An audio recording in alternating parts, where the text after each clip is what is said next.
This is Erin Schaefer, and I am teaching U.S. Government Semester 2. So we're going to talk a little bit about political participation.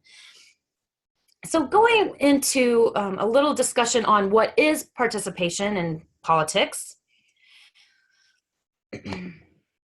We know that it is any activity that shapes, affects, or involves the political sphere. So it could be things from being active in voting to going to a rally.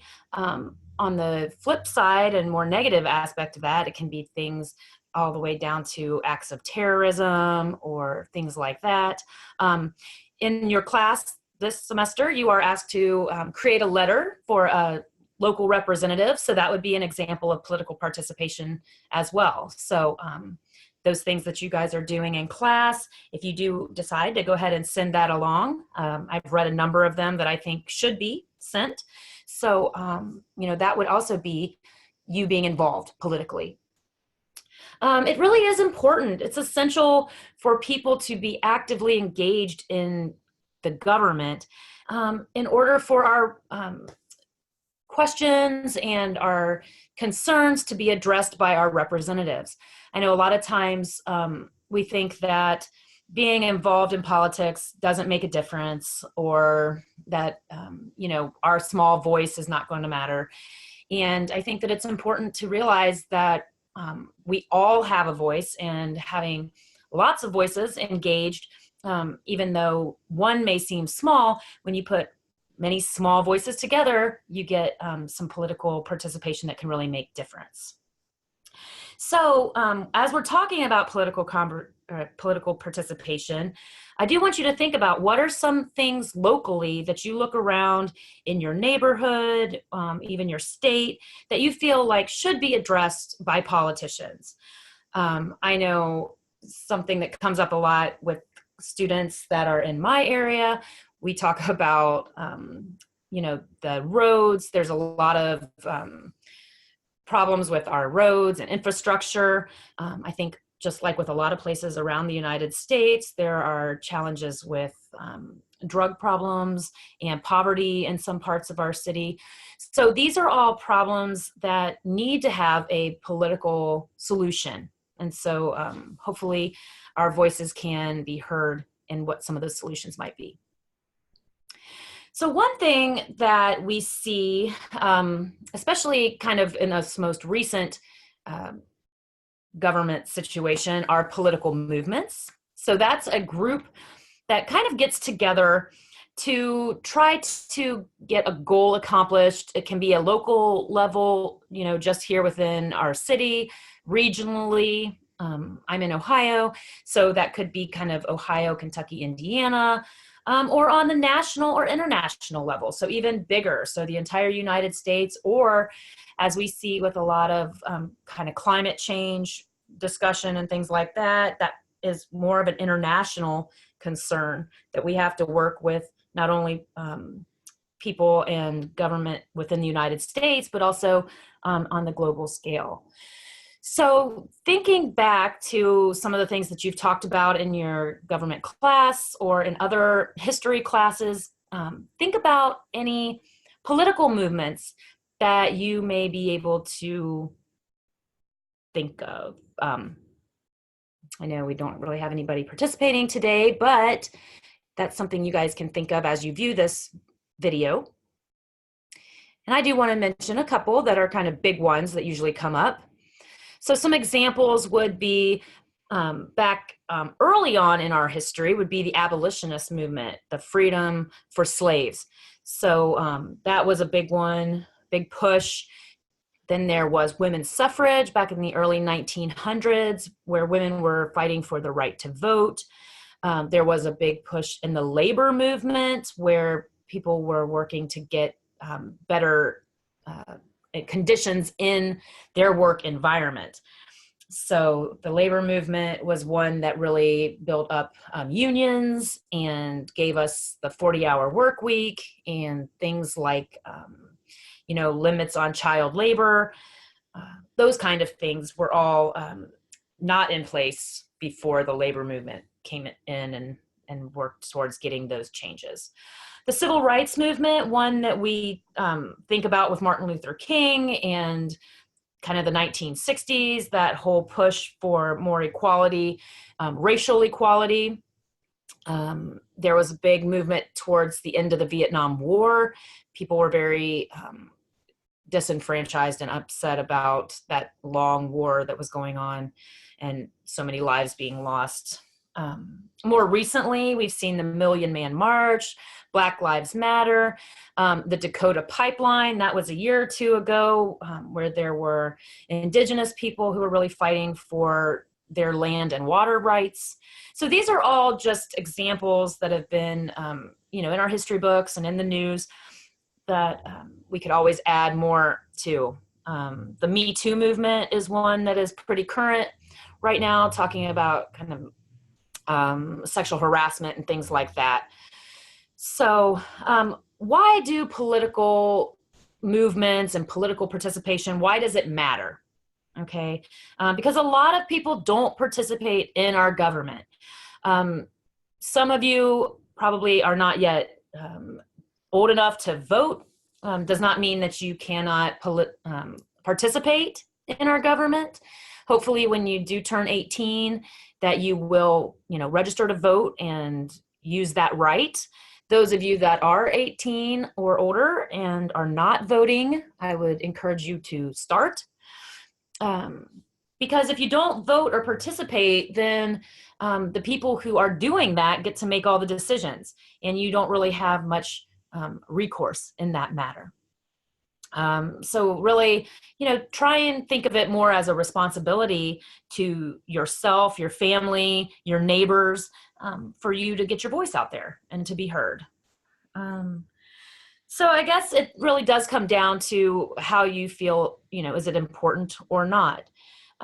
So you want to think about some things. What is the purpose of our government? Some people believe that the government should really kind of use this hands-off approach and not really be very involved with individual people, so that you should not see much government involvement in your life in general. Some people, on the other hand, feel that the government is really important to make sure that they're putting in place social service systems and things like that help our society. So how involved should the government be? What rights do you currently have, and how important are those rights to you? I think, fortunately, we live in the United States where we have a lot of rights. And so sometimes I think we take those for granted, or don't really think about what it might be like to not have some of the rights that we are afforded.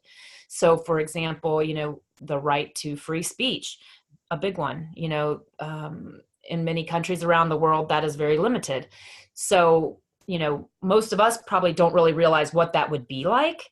And so we kind of maybe take it for granted. There's always, a big debate about, the right to bear arms.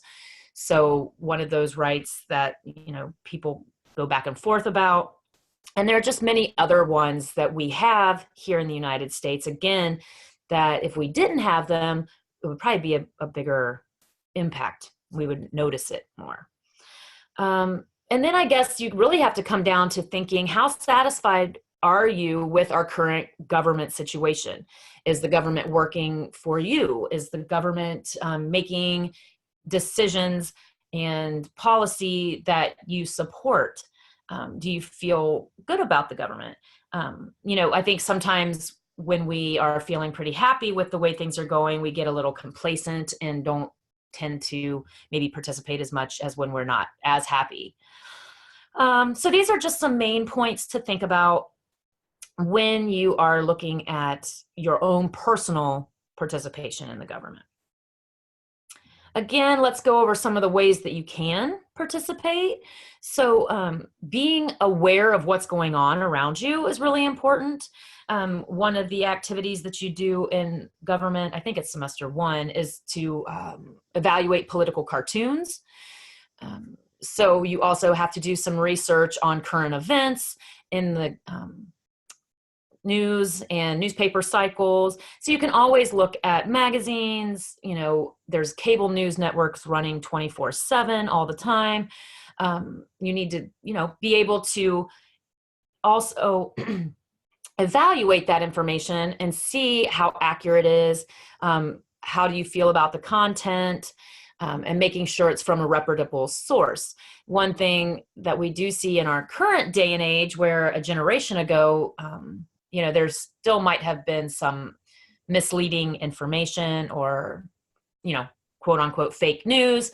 But in this day and age with social media and, again, the 24-hour news cycle and all kinds of radio and XM, Sirius and all of these independent radio stations, that there's a lot of information out there. So we have to kind of wade through all of this and really try and figure out what is kind of the real deal news. So being informed is important. Voting is important when you can. Talking about political discussions, having conversations with friends and family. Again, you can write letters or sign a petition. If you want to get more involved, you can always become involved with a candidate, help with their campaign, things like that. People who serve in the military, obviously they are participating fully in the government. So that is another thing that we maybe don't think about as much, but our military service members are very involved, obviously. And then something else that, we see kind of a lot of lately is having kind of demonstrations, marches, some forms of protest, people really trying to get involved. You a lot of times see stuff on social media asking you to support this belief system or this cause or things like that. All of those things being methods of participation in the political sphere. So one thing I did want to show you briefly, it's about a 5 or 6 minute video here. So I am going to share my screen and we're going to talk about why we study government, why do we participate in government, what is the whole point of all of this. And then after the crash course video, I do want to go through the activity that is associated with this political participation final unit for this semester 2 of U.S. government. So with that being said, let me change my share. Let's see here.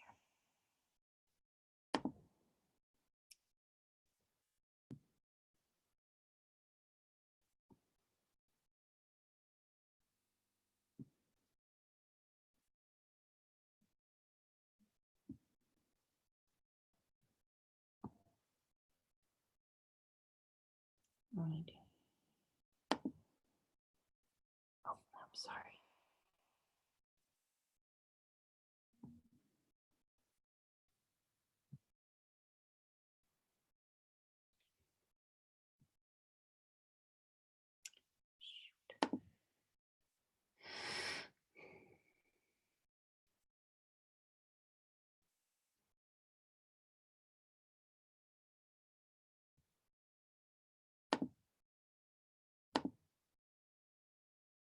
Or why you need a license to drive, or to hunt, or to fish, or to become a barber. I've always wanted to cut my own hair. Hi, I'm Craig. I'm not John Green, but I do have patches on my elbows so I seem smart. And this is Crash Course Government and Politics, a new show. Hooray! Why are fireworks legal or illegal? We might find out. Will we find out soon? Anyway, I have a question for you. Have you ever wondered where your tax dollars go, or why people complain about it so much? Or who pays for the highway that runs past your house? Or why you use the textbooks you use in science class? Or why you need a license to drive, or to hunt, or to fish, or to become a barber? I've always wanted to cut my own hair, back when I had it. Have you ever wondered why you have to be 21 years old to drink alcohol, but only 18 to vote, or gamble? Sometimes voting is a gamble.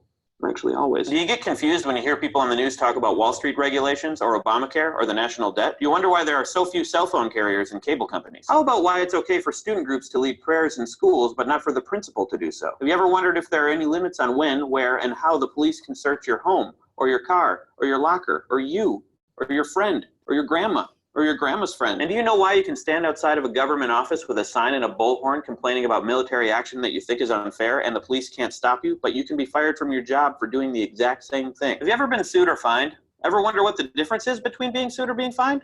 Have you ever wondered why our government does the things it does and doesn't do other things? Have you ever wondered what it would be like if we had no government at all? That would be anarchy. Can we play the Sex Pistols, Stan? That's probably illegal. Why is it illegal? And probably most important, have you ever thought about how you can change the things that seem unjust or unfair or that you just don't like? Okay, so that was more than one question, and obviously there isn't a single answer to all of those questions, except that, in a way, there is. The study of government and politics. And that's what we're going to talk about today, and this whole series, Crash Course Government and Politics. Aptly titled.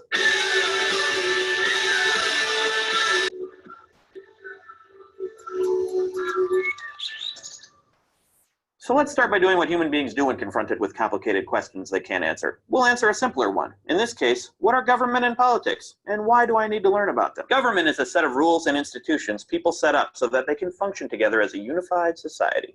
Sometimes we call this a state or a nation or a country or Guam. And I'll use these terms somewhat interchangeably, except for Guam. That might be a little confusing. So, we study government in order to become better citizens. Studying government enables us to participate in an informed way. Anyone can participate, but doing so intelligently, that takes a little effort, and that's why we need to learn about how our government works. Politics is a little different. Politics is a term we use to describe how power is distributed in a government. And in the US, it basically describes the decisions about who holds office and how individuals and groups make those decisions. Following politics is a lot like following sports in that there's a winner and a loser, and people spend a lot of time predicting who will win and analyzing why the winner won and the loser lost. The outcome of an election might affect your life more than the outcome of a sport game, though, unless you're gambling, which might be illegal. Government is really important. Everyone born in America is automatically a citizen, and many people choose to become citizens every year so that they can have a say in the government. The USA is a republic, which means that we elect representatives to govern us, and a democracy, which means that citizens are allowed to participate. This ability to participate is something we take for granted, but we shouldn't. History tells us that citizen participation is the exception rather than the rule. But we're not going to look at history. Who has time? That's what history courses are for with that other guy. So one way people can participate in government is through voting, and many people will tell you that that's pretty much the only way we can participate in government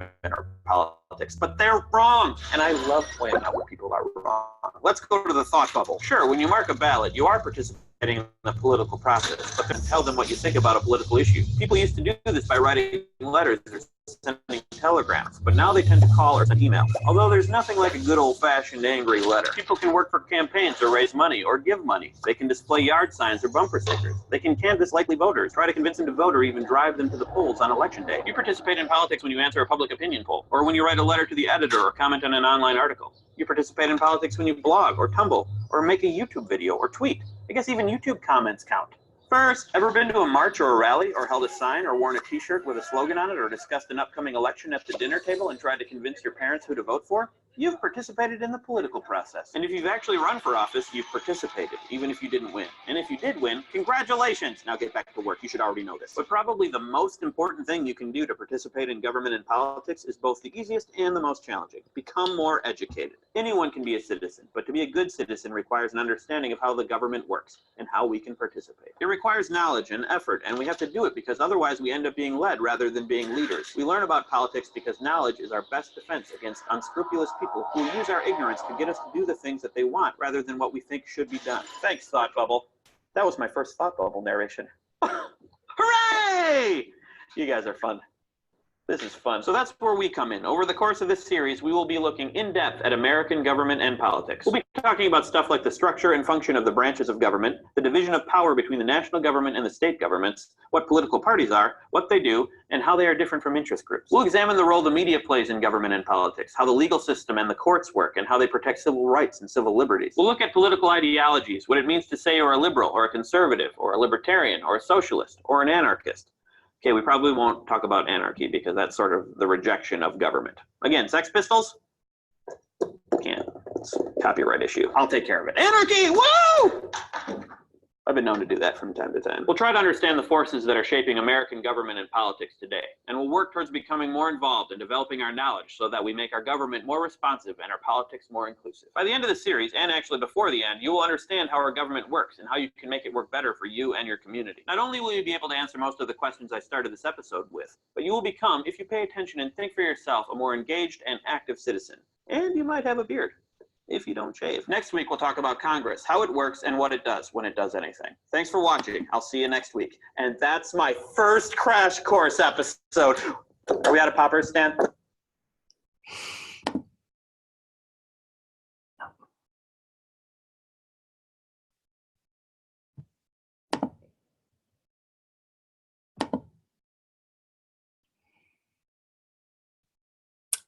Okay, guys, welcome back. Hopefully you were able to watch that video, okay, and got a little bit of idea of, the importance of social participation. So I did have a discussion portion here.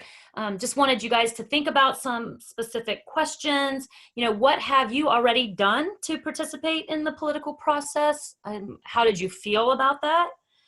And what are your thoughts of people participating in general? Do you think it's important?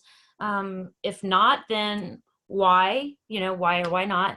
And remember that in a couple years, we are going to have another big vote coming up. So you want to think about that. I'm sure that we will be inundated with information over the upcoming election cycle. So I mentioned November 6th, but that is something that I'm sure you will hear plenty about over the upcoming months. Now, looking at the activity that is associated with this, because this is the final unit for semester 2 of government, you're pretty much wrapping up the course in general. So this does require you to create a PowerPoint presentation activity.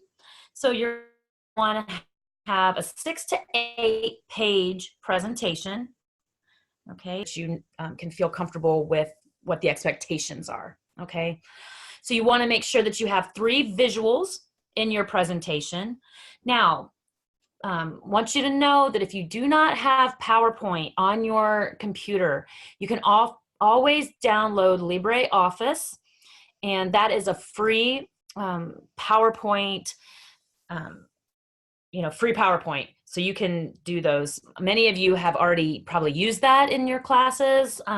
So if you have questions or anything, please reach out to your coach or to me, and we can help walk you through how to get that downloaded, and so you have access to all the PowerPoint information so you can create your presentation. So the first slide, you want to have just a basic introduction, okay? Then your second slide, you want to answer the question, why do people participate in local or national political issues?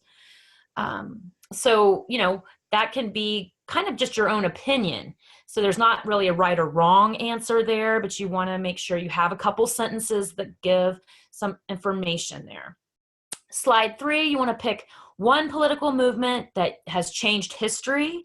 In this PowerPoint presentation, you can go back and look. There's a whole slide that has many that you can choose from.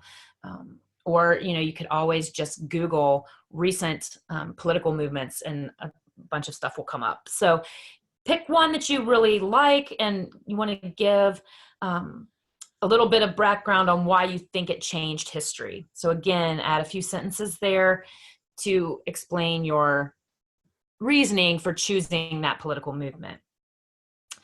Then you're going to have a few more slides. You want to be able to provide 2 or 3 examples of how being involved in your community can benefit society. So what are some reasons that being involved helps the people around you or helps our society in general? And then your final slide, you want to just kind of bring all of this information together in a small conclusion. Okay, now your 3 visuals can be kind of put in there however you want to do it.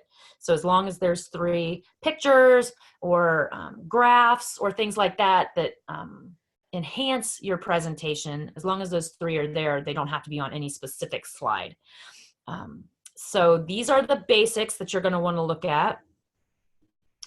Now, to put that, you can use these examples. So again, how to do a good PowerPoint presentation, you can cut and paste this link right here, and to Google, and it will bring up, you know, a good intro of how to do PowerPoints. If you have any question about PowerPoint, again, if you don't have access to PowerPoint, here is the link to the LibreOffice, which again is free, so you can download that, and it has all of the same qualities that you'll see in a PowerPoint presentation. So you can cut and paste these into your Google, and they will give you a good breakdown of how to really create the PowerPoint itself. What you want to look at when you are doing your activity, you want to make sure that you're answering the topic sentences, so the questions, okay? Make sure to get an A, you want to clearly answer with, you know, you're going to want to have 3 or 4 sentences probably per example. So if you're using an example from history, you want to have 3 or 4 sentences that explains that. If you are talking about what are some ways to participate, you want to be able to clearly explain what you're talking about. You know, you want to have 3 or 4 visuals for an A, and you want to have between 6 and 8 slides. So making sure that you cover the information here, okay, will get you where you need to go. So again, what do you want to see? In an introduction, you want to have a good topic, okay, and then move on from there.